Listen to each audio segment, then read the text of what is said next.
As a footy fan, and let's face it, nerd, it can be so easy to get drawn into the plethora of stats that exist within our great game.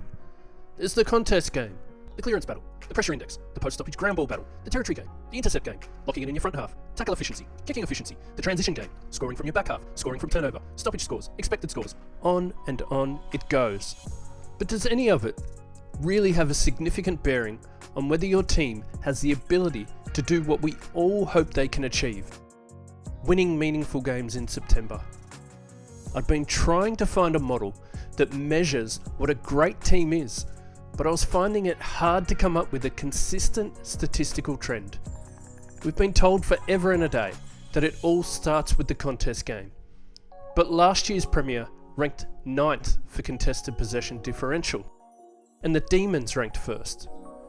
Collingwood ranked 8th in clearance, whilst their opponents in the grand final were ranked 1st.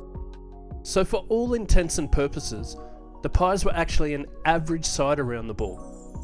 Surely they must win it back through intercepts better than anyone else, was my next thoughts. And whilst they were good, ranking 4th, the D's were once again the best ranked side.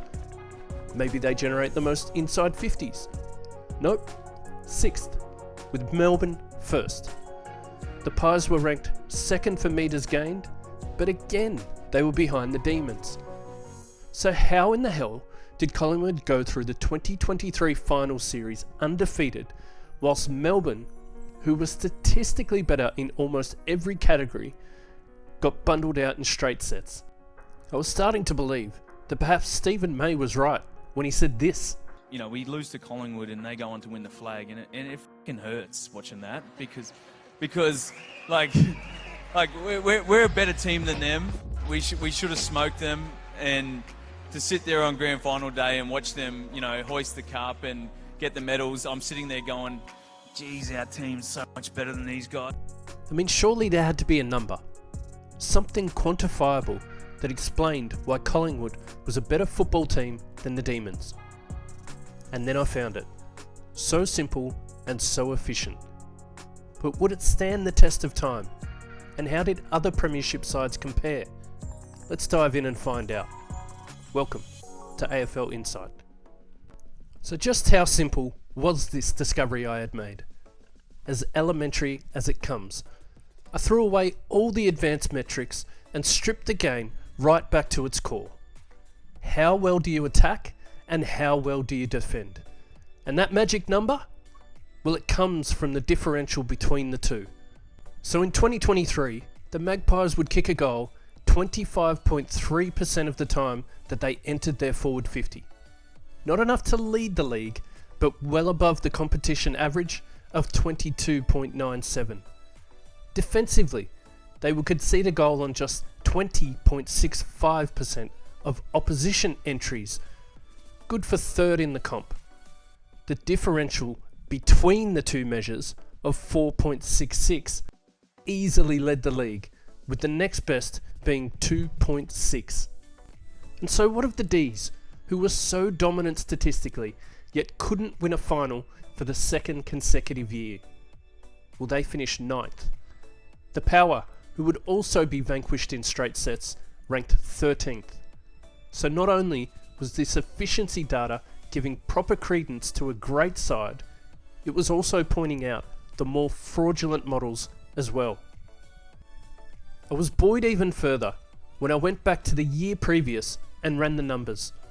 Once again, the Premiers in Geelong were ranked 1st for efficiency differential, whilst their grand final opponents in the Swans were 2nd. Where I ran into problems was when we got to the Tigers circa 2017 to 2020 and the 2016 Dogs. These particular sides relied on repeat entries and killed you with the volume of their forays forward, as opposed to their efficiency in the attacking half of the ground. It was literally a case of quantity over quality, and it makes sense why these teams were so effective. A team that kicks 13 goals from 52 inside 50s scores at an efficient rate of 25%, and will kick more goals than a team that has the same amount of entries, but converts at only 22%. But as the amount of inside 50s increases for that inefficient forward line, there becomes a tipping point where the volume of entries overtakes the efficient model mathematically. So this gave me the framework for my scatterplot. The vertical axis displays efficiency differential from -10, yes, some teams are this bad, to a +10, whilst the horizontal axis illustrates a side's inside 50 differential, ranging from -18 per game to a +15. I then separated the graph into 4 quadrants. In the bottom left-hand corner, we have teams that have a negative differential in both categories. The upper left quadrant contains sides that have a positive efficiency rating, but also have a negative inside 50 differential. The bottom right corner is the inverse of that. Clubs that have a positive inside 50 differential and a negative efficiency rating live here. The top right corner is where teams that have a positive differential in both categories reside. I then ran the numbers over every single team from 1998, when inside 50s first got collated, through to 2023. But I only wanted to focus on teams that had won in September. So I isolated every side that had won a final during that 26-year span and placed them all on this scatter plot. All 143 of them. And this was the result. 109 out of those 143 teams, 76%, filled the upper right quadrant of the graph and had positive differentials in both categories, leaving 34 sides on the fringes.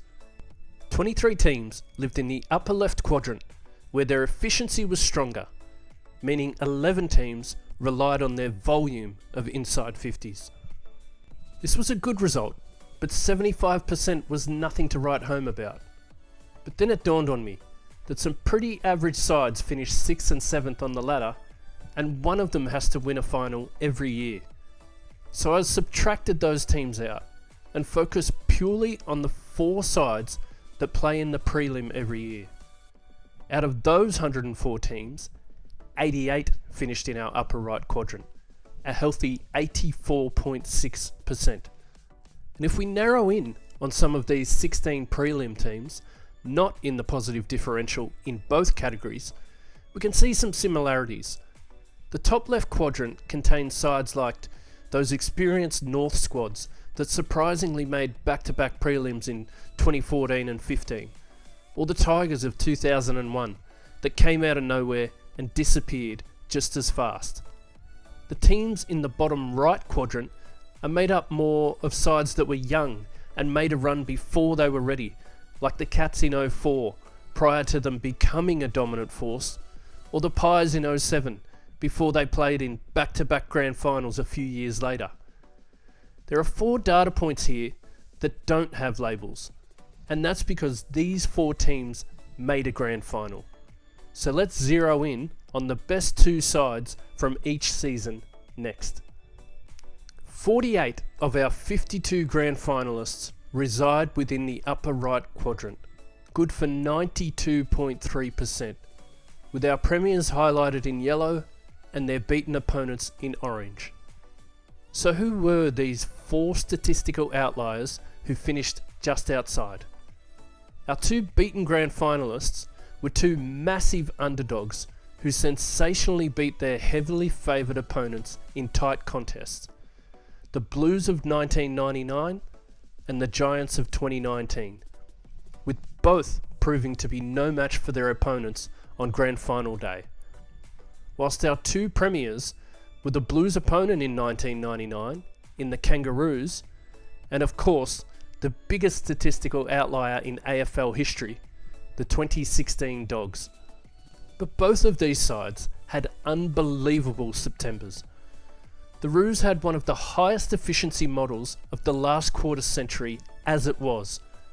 When I drilled down into their September numbers, both their efficiency and inside 50 differential skyrocketed further. Similarly, the Dogs' inside 50 differential per game was elite at 10. In the 4 games they played during September, those numbers went literally off the charts, accelerating to plus 16 per game. And that's it.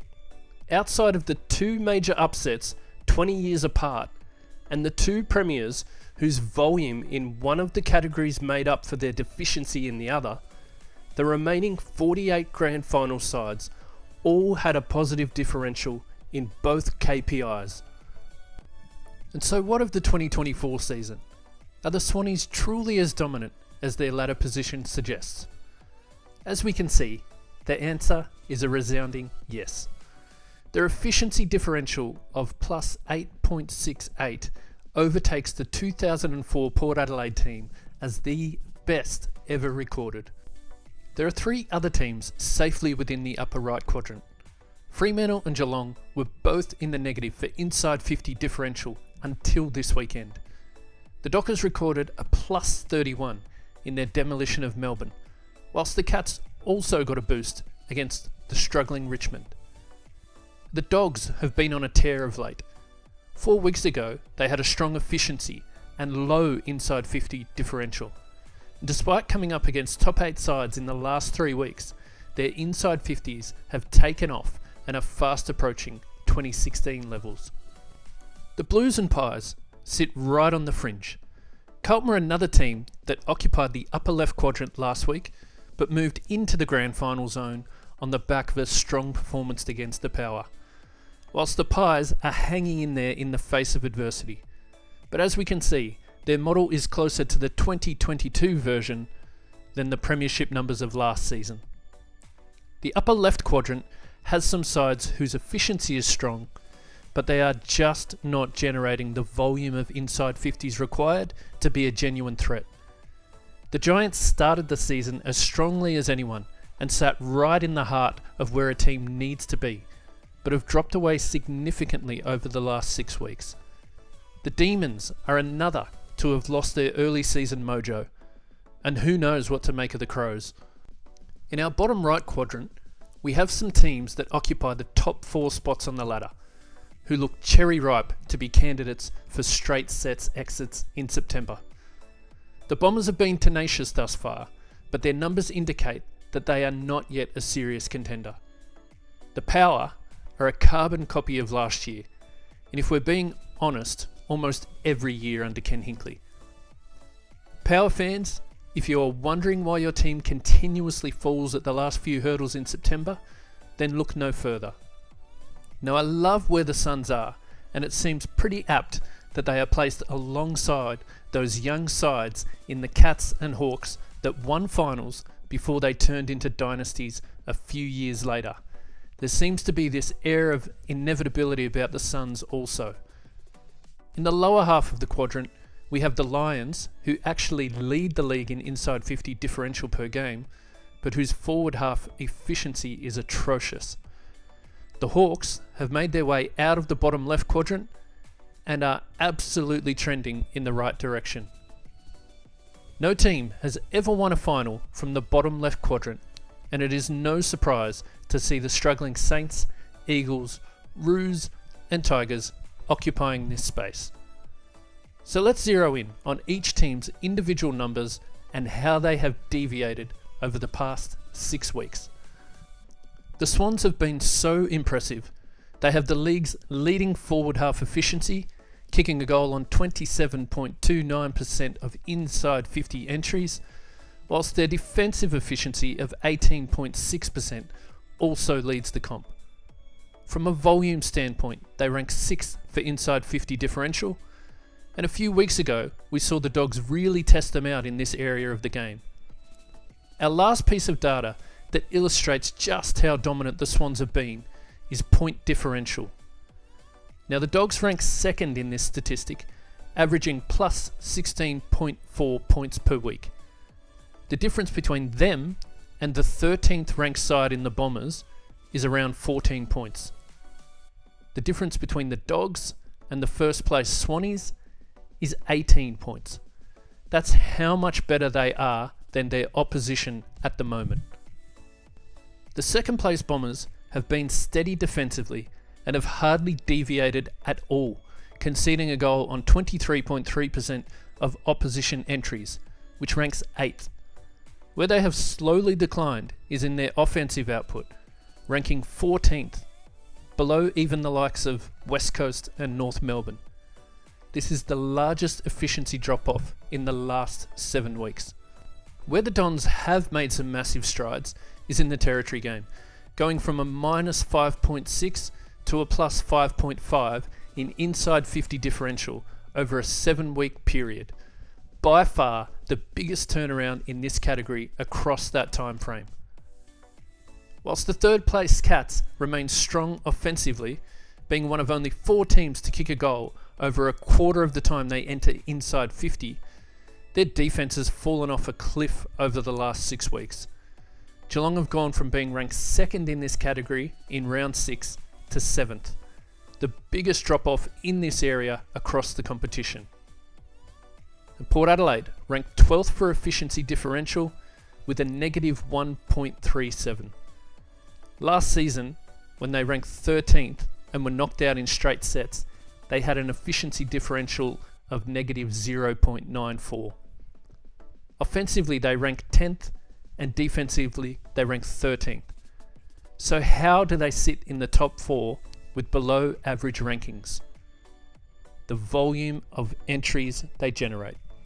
Plus 6.83 is good for third in the comp, but as we can see, that number has descended rapidly over the past 7 weeks of footy. In the opening month of the season, the Power averaged 62 inside 50s per game. In the last month, that number has dropped to 50 per game. The Blues have the second best forward efficiency model, but have the 15th ranked defensive efficiency. This number is going to have to decrease if they want to go one step further than last year. Carlton have dropped off volume-wise over the last 5 weeks, but may have turned the corner in Adelaide last weekend. The Dockers looked primed to make a run at a prelim or beyond. They rank second for defensive efficiency, and have a look how consistent that line is. Hardly any fluctuation at all. Fremantle's attack was starting to look a bit shaky, but the win over Melbourne showed what they are capable of. Volume-wise, they have also risen dramatically, going from a minus 5 to a plus 2 in inside 50 differential over the span of 7 weeks. Freo fans should feel encouraged. Every aspect of their game is holding up so well at the moment. The Giants rank second for efficiency differential, and whilst they have dipped slightly offensively, they have increasingly become more efficient defensively. Where the Giants have dropped off is in volume, going from third for inside 50 differential after round 5 to currently ranking 14th. Some real cause for concern. As mentioned earlier, the Suns are profiling well when compared to some historical examples of young teams on the rise. Statistically, they rank 9th in both offensive and defensive efficiency. From an inside 50 perspective, they rank 5th and are showing no signs of petering out. Now, can anyone honestly say that they had the Pies missing the 8 this year?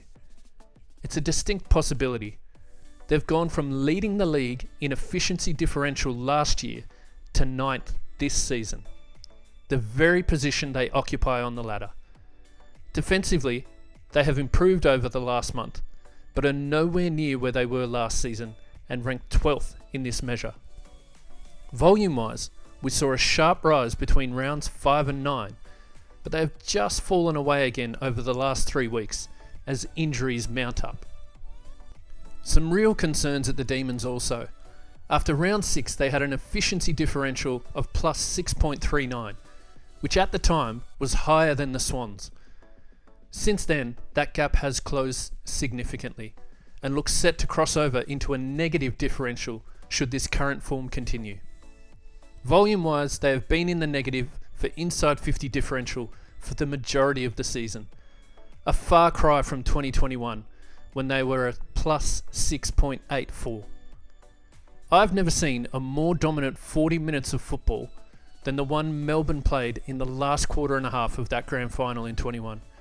It's a mystery to me as to why they have not been able to recapture that sort of form again.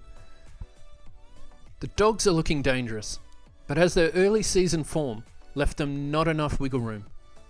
Slipping up in the first half of the season has meant that they can't afford too many more in the back half of the year. What's amazing is that their differential data looked pretty good after round 6, but their form was indifferent. As their efficiency has declined in both attack and defence, their form looks as good as anyone. The reason? Their volume of inside 50s is skyrocketing. The Doggies have played 3 decent sides in the last 3 weeks, and that inside 50 differential just continues to rise.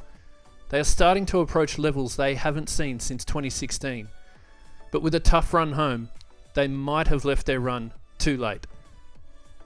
The Hawks are 12th, and their fans should be buoyed by the in-season improvement that they have made. 7 weeks ago, they were dead last in efficiency, at negative 10.26. They cut that in half as their offensive efficiency grows by the week. There are still struggles defensively as they rank 16th, but they are chipping away in this facet of the game also. Volume-wise, they have finally pushed into a positive differential thanks to their big win over the Crows. Signs are promising for the happy team. Inexplicably, despite the abundance of talent in their forward half, the Lions rank 16th for offensive efficiency. Brisbane rank 1st for inside 50 differential, but are just not capitalising on the chances they create. I honestly don't know what to make of the Crows. Look at that rise in offensive efficiency over the past 7 weeks, whilst they have the 4th best defensive efficiency, yet they can't win games. 3 losses by under a goal as well as a draw doesn't help, but it's the same story as last year. At some point, they just have to start winning the close ones. The Saints are another side who are nowhere near as good as they were last season, and whilst they stack up well defensively, they have the 17th most efficient attack. The Eagles made some strides in both metrics, but have started to plateau out again in the last few weeks. The poor old Tigers have been hit so hard by injuries, and it shows in this graph. They were competitive at rounds 5 and 6 before dropping away significantly. It's been great to see a bit of fight in them over the last fortnight. Unfortunately, North have flatlined in both categories and are in real danger of having a winless season should they not manage to overcome the Eagles this weekend. And so there you have it. That's the state of play halfway through the year and how each team shapes up in comparison to all of our finals winners over the past 25 years. I'll check in again on this data after round 18 and share my findings. Until then, feel free to check out some of my other content, and if you like what you see, I'd appreciate it if you could like and subscribe. Thanks for watching AFL Insight. We'll see you next time.